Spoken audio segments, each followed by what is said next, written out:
Our liberties we prize, and our rights we will maintain.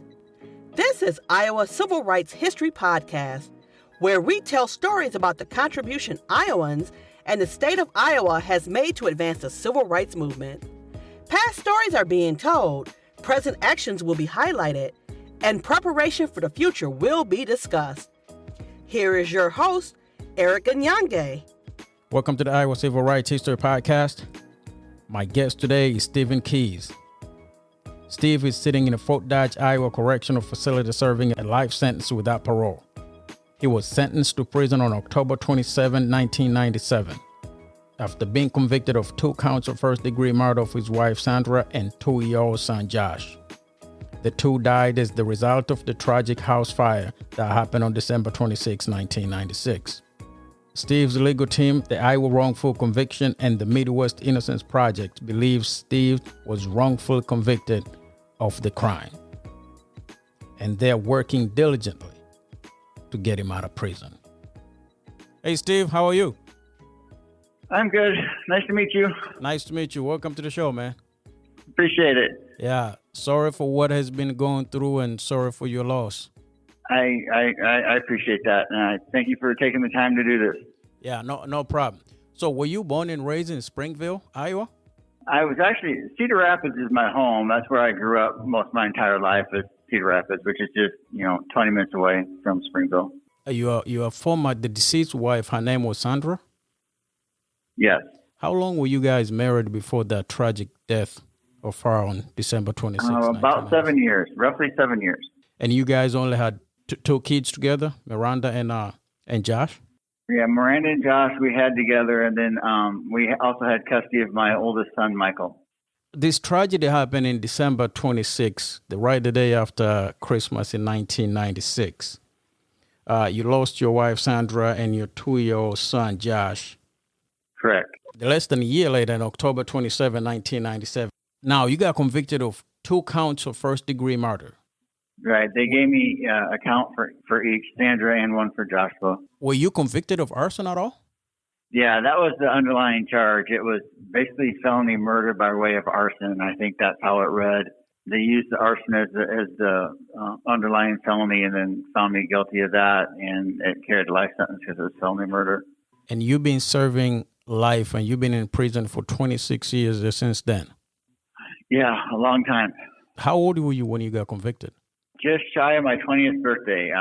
They arrested me roughly 30 days after the fire, and I celebrated my birthday about 3 weeks later after that. So I was 27 at the time, going on 28. 5 people were in the house that night when the house caught on fire. Yep, 5 people and a dog. Oh, did the dog make out? No, they actually could never find the dog. I'm not exactly sure what happened to the dog. Wow. So 5 people, you, your wife, your 3 kids were in the house. Correct. You were able to get the 2 kids out. Yeah, the 2 oldest kids, I was able to get out when Sandra and I had got up that morning to go, when we noticed the fire. I went to Miranda's room and she went to the boys' room, and when I came out with my daughter, my oldest boy, Michael, was standing there, and I ran them down the steps. And there were 8 and 5 at that time. Correct. Yes. The 2 surviving kids. How is your relationship with them today? Because they're in their 30s now. I have no relationship with my kids right now. So after I was arrested, children were put in a China petition was put in, children in need of assistance, and then they blocked me from having access to my kids, and that held until I was 18. Or they were 18, and then my attempts to make contact with them have not been well received. Oh, they probably have not even come to visit you, I'm assuming. No, I haven't.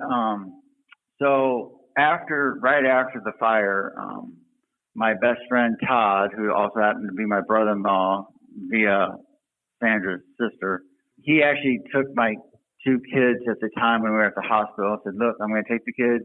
We'll get them settled, get them safe until you figure out where you're going to stay and all that. And I agreed to that. And then it got really stressful after that. I was allowed to see my kids a couple times.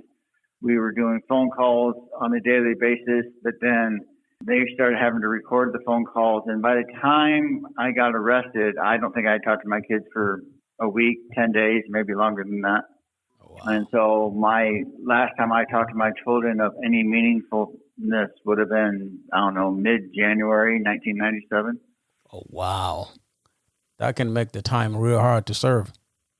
It's been very difficult. At the time, as the kids got older, they did, the social media thing. So I was able to learn a little bit about how they were doing through that. Through third-person people would come and tell me if they'd seen it. But then my daughter made all her stuff private. So it wasn't really until Erica from Wrongful Convictions took up my case, and then they did background checks on everybody, and they did a whole investigation on the kids, that I had any idea what was going on with them at all. Oh. My boy was married and has some kids, and my daughter is married and has kids, and she lives down west in Des Moines area now. But I didn't know anything, and it was really, really hard and traumatic. They took my parental rights away from me after I got convicted. It's been very difficult. I've seen some signs of hope through the years. When Michael turned 18, he started using my name again. His biological mom had used her marriage name for him when she got custody back. But it's been very difficult, and I can only think how difficult it's been on them too. Yeah. Do you think they blame you for the death of their brother and your wife? Or you think? I think that's what's been ingrained in them. I know Miranda was adopted by my in-laws and was just fed and fed and fed every negative information that they could find to her about me. So she struggles with it. Michael, on the other hand, I don't know. When he started using my last name again, when he turned 18, that gave me a big sign of hope. I know when Erica interviewed Michael, he was willing to listen, wasn't naysaying anything. I know that after Michael had that interview and then talked to his sister, she posted on her website that she didn't know what to believe anymore. Mm. So I think that, they've been filled with all these negative connotations and lies and misinformation. I don't think they really know what the truth is. Yeah, and plus, since they have not had a chance to sit down and talk to you, it's going to be hard for them to even know the other side of the story. And Erica, she had talked to them, and she had sent them the PCR application, all 500 pages of it, so they knew what we're saying, and so, they were given a heads up. I just hope that they read it with an open mind and see the truth of it, But I think it's really difficult, especially with Miranda, who was 5 years old at the time. That's a lot of years to be fed misinformation and then trying to square that up with, what how you feel. Yeah, and plus she would probably think what's the chances that the court got it wrong? Right. Right. Yeah. Well, exactly. I can remember this was 9 years ago, whatever it was, when Fire Marshal's office had redid their policy on how they investigate fires, and they had agreed to look at mine again, just make sure no mistakes was made or using the scientific method. The AP did an article about it. It was really short, but Miranda had posted on social media again that when is this going to be over? This just never seems to stop. But again, she was, a young teenager at the time, so I think it was a lot different. I just think it's difficult for them. So take me back a little bit. Where did the fire start? Did the fire start in a garage? So if you listen to, depends who you talk to. I guess that's the easiest way to answer that. Depends who you talk to. If you talk to the state, yes, that's where they're going to say the fire started in the garage, that they found gasoline all over the garage, and that's their belief. That has never been my belief, ever. Now we're to the point where, the experts have always disagreed with this. Even in 1997, our experts disagreed with that. But now we know so much more about it, and our expert can clearly show by the scientific method that it started in a light in the dining room, which adjoined the garage. Okay. So that's what caused it? What caused the fire? That's what our expert says. That's okay. All the evidence, all the science points to it starting in the dining room, in the crawl space above the dining room where there's a light, and then That's our belief. What did the state think was your motive to start the fire? Well, this is the interesting part, because let's go back to 1997. I remember my trial very well, and I remember that the state spent like 2 days, maybe 3 days on the fire itself, and then like 4 days or 6 days or whatever it was on me, and how bad of a person I was, and how much motivation I had for this, and all that. My argument then and now, it's always been the same. Just because people are motivated for something or have a motive for something doesn't mean that's how it started. They've always, to me, had it backwards. Motive isn't a cause of a fire. But to answer your question, they said a lot of things. Financial, troubled marriage. They said I was having an affair. A laundry list of things of what the state believed caused the fire or caused somebody to cause that fire. It doesn't work that way. So it seems like they wanted to get you. Right. And you have to remember, this prosecutor, Jerry Vandersanden, he already had a crack at me once. Sandra and I had bought our first home. We had actually bought in Marion, Iowa, a year or so after we got married. And it had been a vacant home for over a year. I think we moved in February or March. There was a fire in June. And I remember that fire very clearly because the fire chief from Marion Fire Department pulled myself and my father-in-law up and said it was an electric fire. It started in the walk-in closet off the bathroom. Clear as day, no question about it.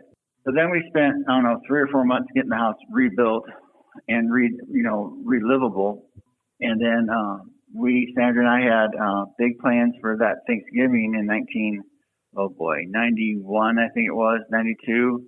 And we were going to have both sides of the family over to see the renovated house and the repairs that were done to it.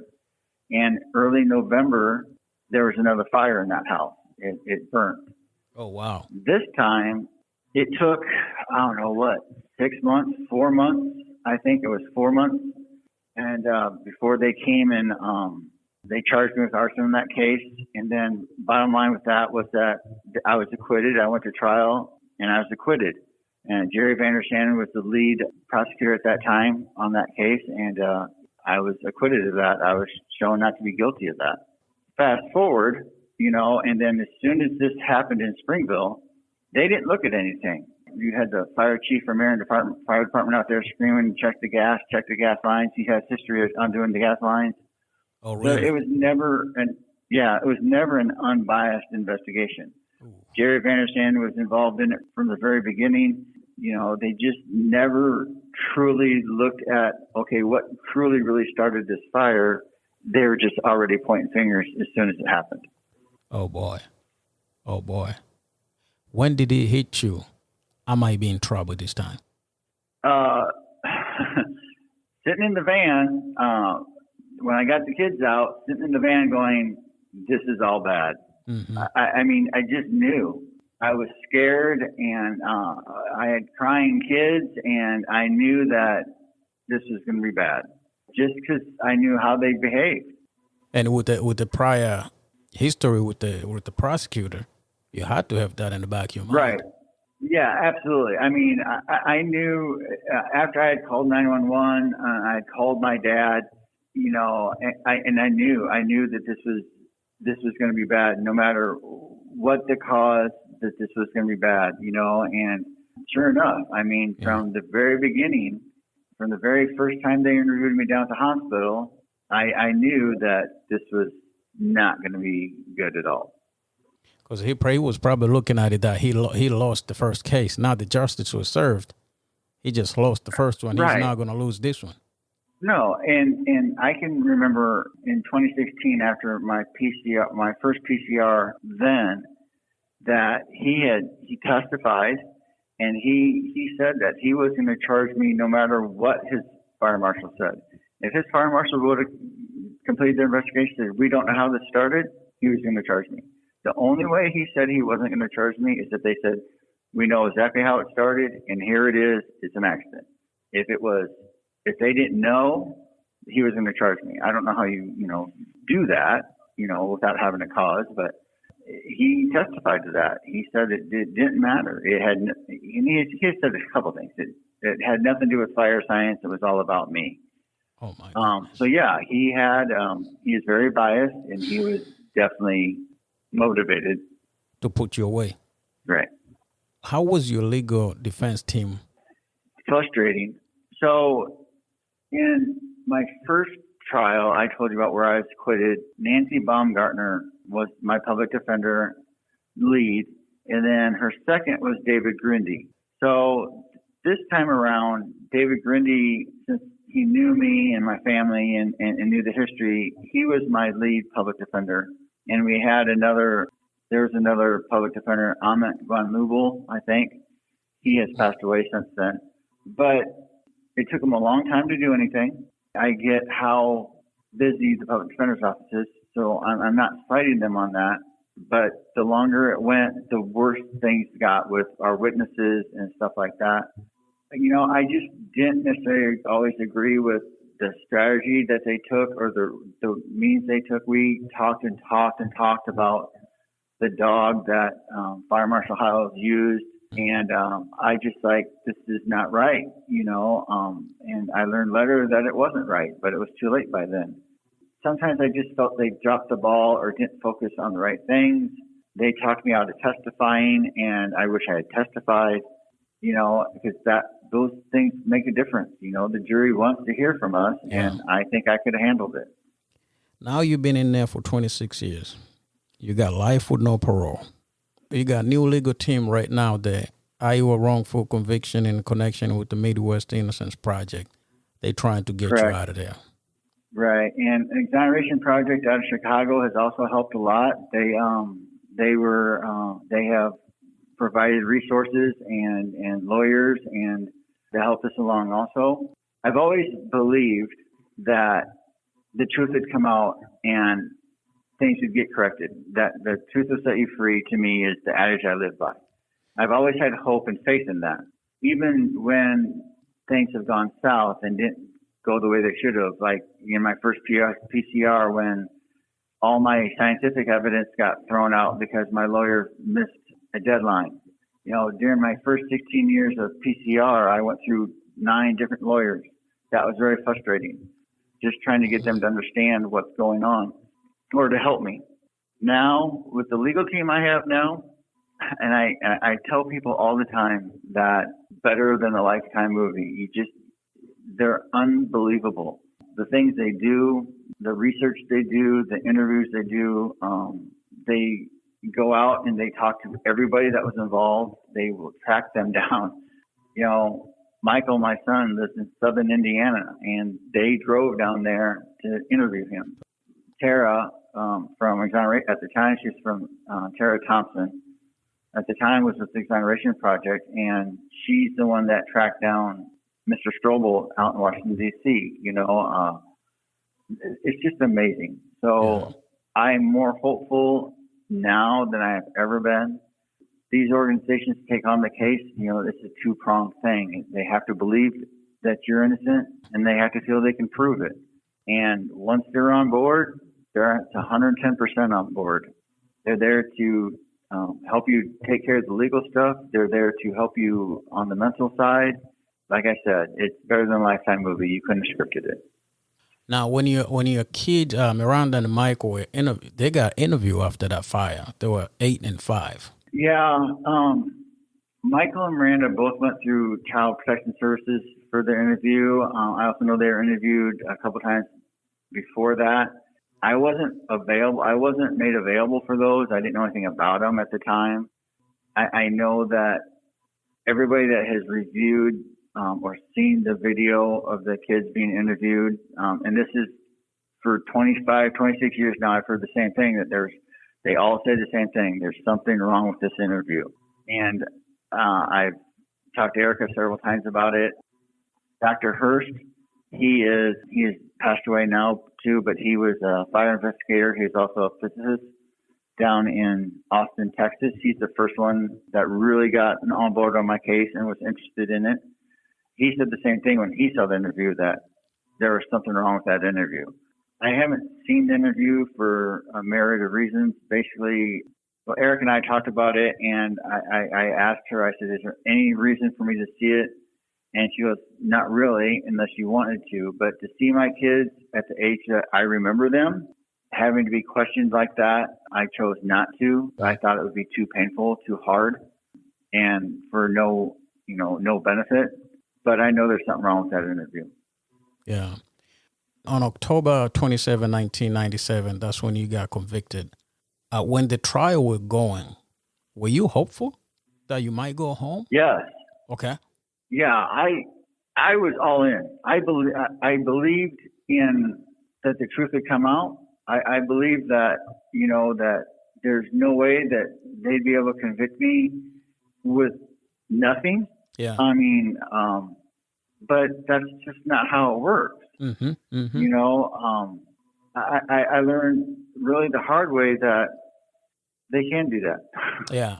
That I remember when I was sentenced, I remember that my legs turned to jelly walking down the back spiral steps of the courthouse, of the way they take you out.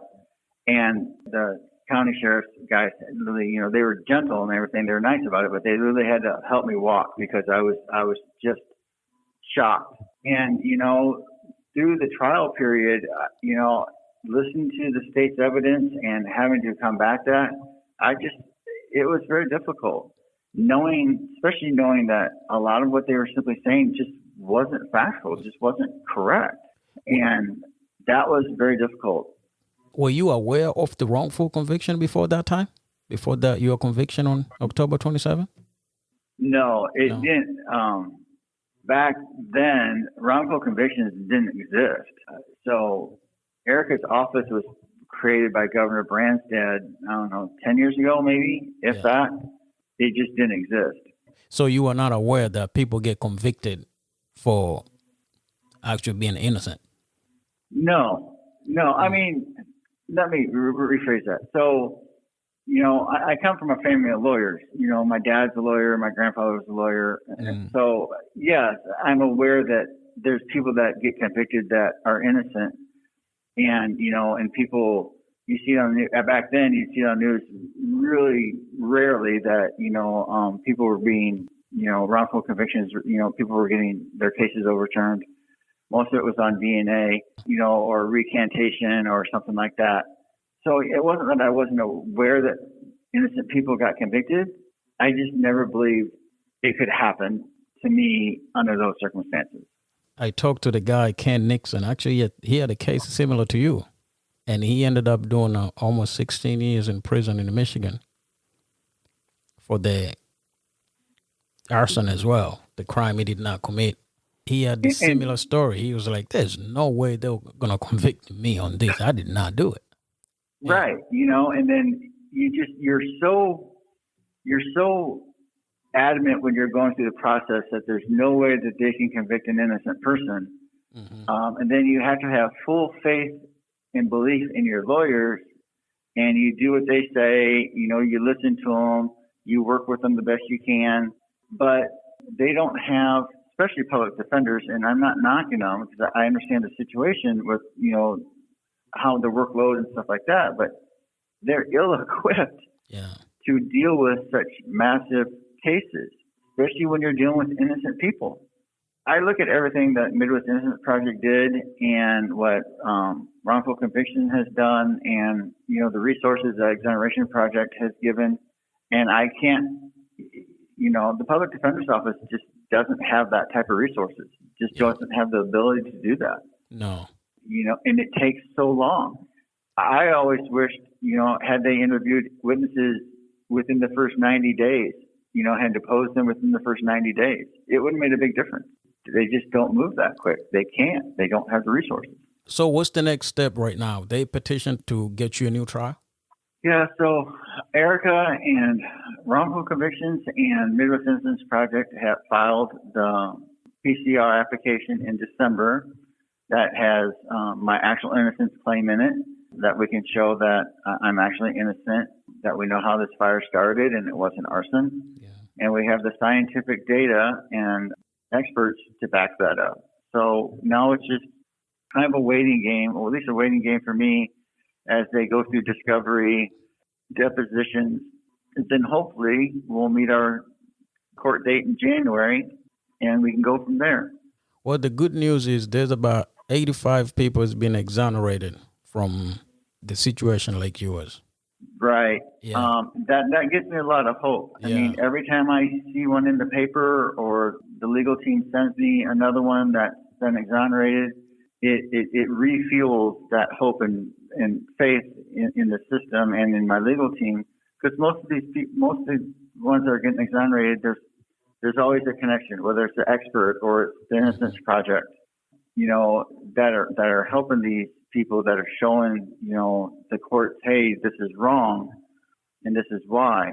Yeah. We had, there was one, Mr. Garrett out of Tennessee last fall, and he had served about as much time as I have so far, and what was different about that one was the state actually helped. They said, okay, let's look at this together, and they realized, hey, this is wrong. I wish Iowa was that way, but we just know they're not. What do you want the people of the state of Iowa to know about the wrongful conviction? Because most of us are in the dark. They're champions, that they've championed my cause. They go all out. That they are exactly what the innocent people in prison in Iowa need. Okay. And we need more of them. And what do you want the people of Iowa to know about our legal system? It's broken. I believe in our legal system. I believe in our democracy. I believe in the judicial system, but I also know that it's broken. You have too many people that are biased when they go in. They don't really care about the facts more than they compare. They're looking for somebody to blame or somebody to pay. It's just not. It's not where it needs to be. Mm. I'm not saying that people do things nefarious to put people in prison, but it sure feels that way when you're on the other end. When they withhold evidence, when they don't tell the truth, when they stretch the truth or they spin it, that's just not right. When somebody read the case like yours from the investigation perspective or from maybe prosecutor point of view, it's so easy to get convinced this person is guilty because you don't see the other side. Yeah. How do you help us to kind of look certain things and to ask ourselves questions? In my case, and that's the only case that I can really talk about, but in my case, it really should be two parts. There's the fire part, and then if you did deem it's arson, then who did it? That's not how it works in Iowa, and it's probably not how it works in any state when it comes to arson. It's always intermingled. It's always mixed up. Yeah. And I want people to look at the science of the fire. How did this fire start and where did it start? Because that's all that matters. If it's not arson, if you can't scientifically show this is how it started, then nothing else matters. Then there's no motive. There's no motive, right. You have to get past the cause and origin first and then start looking at everything else. And what happens in my case is they mix it all up. And they get people confused, and they get people looking at me. And that has nothing to do with the fire. So it became about you as a person and your character instead of the facts of the case. Right.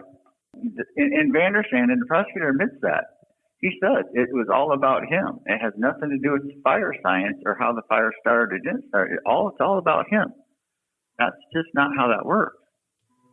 So if the prosecutor say, okay, you set up the fire, you are having an affair, you want to kill your wife, basically, that's what he was saying. What about your 2-year-old son? Did he explain that part? So, no, they don't. Actually, yes, he does. In somewhere along the way, basically he tries to say, I wanted to kill everybody for the money and to start a new life with this person he says I was having an affair with. And the only reason I saved anybody is because the people saw me out in the van all by myself. That's his story. That's so inaccurate, so wrong. And he even knows it's wrong because he knows that the kids were in the van with me when I made a 911 call, which is prior to the people coming by. So, and he admits that. So none of it makes any sense. It is scary. It's horrible. You can get convicted and your life get thrown away. Right.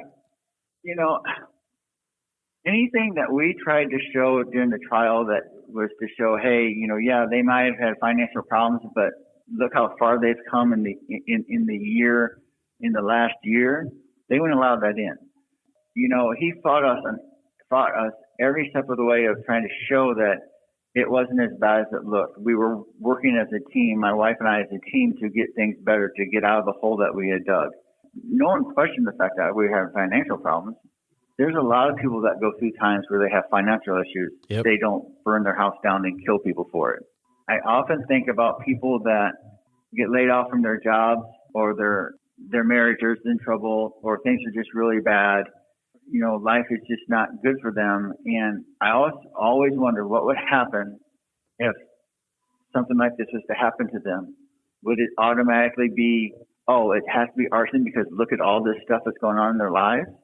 That's just not fair. And I think everybody knows people that have struggled at one time or another, whether it's financial or marriage or whatever, even all at the same time.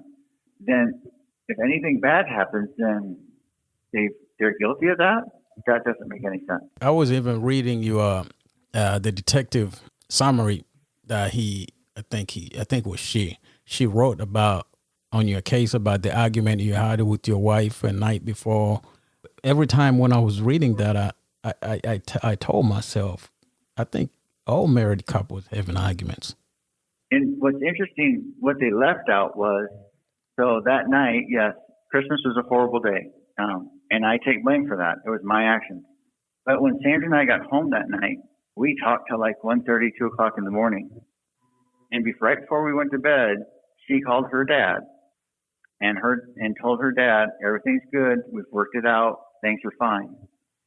They've always left that out. Now, Doug talked about that during testimony and in his depositions, Doug being my father-in-law, my wife's dad. But they always leave that out when they talk about it. The state always leaves that out. That here's my wife calling her dad after we've talked and says, things are good, we've worked it out. And how's your relationship with her family? Are you guys... At the time? At the time and now? Well, at the time, I actually worked with her dad. He's the one that got me involved in insurance. We were probably best of friends. We got along great. After the fire, not so much. I don't have any communication with that side. I know Doug passed away the day after my daughter graduated, so 12 years ago now probably. But yeah, I don't have contact with any of my wife's side. Actually, I have very little contact with anybody outside of really my legal team and my little sister. So you only got contact with your little sister, that's it, on your family? On your side of the family too? Yeah. So through the years, my mom died in the early 2000s from COPD. My biological father died a few years after that. But the person I call my dad, who's would have been my stepdad, actually not anymore, but I still have communication with him. It's not great. I mean, the communication's good, but it's far and in between. He's 90 now. My little sister came back in my life a couple of years ago and has strengthened my bond with my dad and my other siblings, but I don't have a lot of direct contact with any of them. Just really Susie. I talk to her about once a week. Tell the people of Iowa. I know we talk about this stuff here now on this conversation. Tell the people of Iowa, why do you believe, Stephen Keys, that you're innocent and you should not be in prison? What I would say, I know I didn't do it. You can say anything you want about how my marriage may or not have been, but I love my children and I spent quality time with them on a daily basis. So you're never going to tell me that I would hurt my kids no matter what. And I just want people to believe in the science. Just look at the science. It's important. If you have to say one word to Miranda and one word to Michael, what would you tell them? I'm still your dad. I'm just more than one, but I'm your dad, and I love you.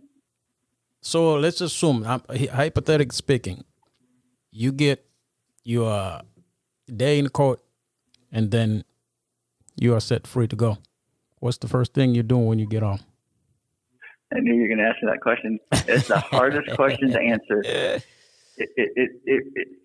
When court dates are far away, it's you can dream about everything, about going out to eat or getting a beer or whatever. But when you sit down and you really think about it, it's an incredibly overwhelming question. Yeah. And it always freaks me out. I don't have an answer for that. That makes sense. What's the very first thing you want to do when you get out? And it's so overwhelming and brings up so much emotion. I don't know. I want to reach out to my family and my friends. I want to hug my legal team. But after 26 years, it's overwhelming to think about. A lot of things changed, my friend, since 1997 out here. A lot of things changed. Yeah, I know. And I Erica put me in touch with a couple people that have been exonerated in my same position, and I've talked to them about transition and stuff like that. And I know it's going to be difficult. And it's one of the things that they work with me on all the time is, not only to keep the hope in check a little bit because we don't get too carried away, but this is kind of what to expect too when it does happen. It gives me anxiety. It scares me, but I am so excited about where we're at and what's going on that, I just know that with the support system I have now, that no matter what happens, it will be okay. Yeah, man, 26 years is a long, long time to be behind bars. Not a whole bunch more after that. I'm hoping that we have, 18 months, hopefully at most, and it will all be done. Yeah. So what are you doing there to keep yourself busy, to stay positive? I believe, I keep that hope alive. In my time here, I've done lots of things. I work for the Habitat for Humanity program. I've tutored. I've been a mentor. I try to find things that are self-rewarding, that not only you're doing something to help other people, but, there's that self-reward and, hey, I've done something good. You got to stay positive. You got to focus on the positive. And that has kept me going. Can the people write you? Yeah, people can. Okay. Absolutely. Okay, and you're in Fort Dodge, right?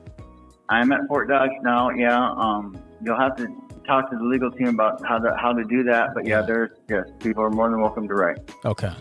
Well, Steve, thank you for your time today, man. Keep your heads up. Hopefully this will be over soon, and hopefully we'll see you out here. I appreciate your time. Thank you for taking your time and letting people hear my story. I appreciate that. No problem. Thank you. Thank you. Okay, bye. Bye.